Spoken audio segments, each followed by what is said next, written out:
Now, how many of you know what a straw man truly is? Okay, you want to speak on the mic real quick? To the best of my ability. Okay, a straw man is created when you are born. You are assigned a number. And when I was born, there was just a number on my birth certificate, and now they give children social security numbers right away. And that makes you a part of the corporation, kind of a subsidiary. And then you immediately become bonded. Am I correct? The state is bonding you. Yeah, is a future income earner for the corporation.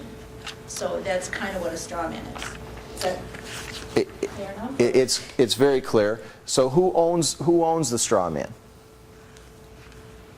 Okay, the straw man is owned by the corporation. When your mother signs the birth certificate, on the line that she signs, it says informant. And does it still say that? Is that something? I have not looked at a new birth certificate. Well, we're gonna actually look at some of the laws on that very shortly. Okay, so your mom is in essence kind of saying, yes, I'm pretty much turning my child over to the state, and they don't realize that until the parents try to not vaccinate their children, or they try to withhold chemotherapy for cancer. So when you start doing those things, then you see how the state has the power that you have given them. Thank you very much. Very good.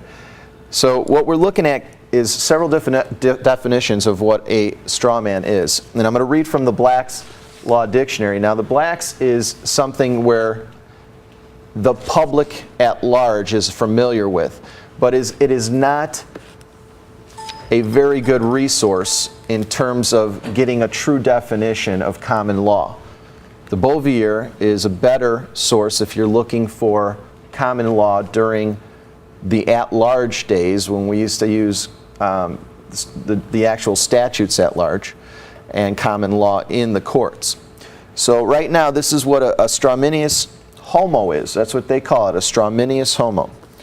It's a Latin word, means a man of straw, one of no substance, but forward as bail or surety.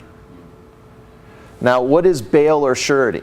One of the things you're going to learn here is you're going to learn how to go through the dictionary, the law dictionaries, and actually break these words down. You need to do that because you don't want to just look up definitions. You need to look up the words within the definitions. And that gives you a nice layout of what it really is. So we just talked about putting forward as bail or surety. So what is bail? Let's look up bail. And we're going to see that they have created a fictitious corporation in order to bail out the real man and real woman. And why is that? The reason why is who died for our sins? The Lord brought His only begotten Son to die for our sins. So He paid it forward. Okay? He paid forward all of our sins. So, biblically, it is unlawful. And by the way, I will show you public law that says we are based on the Bible. Okay? So biblically, if He paid forward for all of our sins, which is our debts, and public law supports that, how can we have debt on a real man or woman? You can't. So what did they do? They had to create a surety, a subsidiary corporation to hold the debt and the responsibility for whatever they try to make you liable for. Their original purpose was to put that straw man to get it in trouble. Whenever that straw man gets in trouble, it's not the real man or not the real woman. Why? Because as real human beings, we're not supposed to have debt. We're not responsible for debt. That makes us indentured slaves. It's repugnant to the Constitution. It's several different violations of the law, and it's violation biblically. So what was the straw man there for? It just said for bail or surety. Who is the straw man bailing out? The real man. The straw man is bailing out the real man.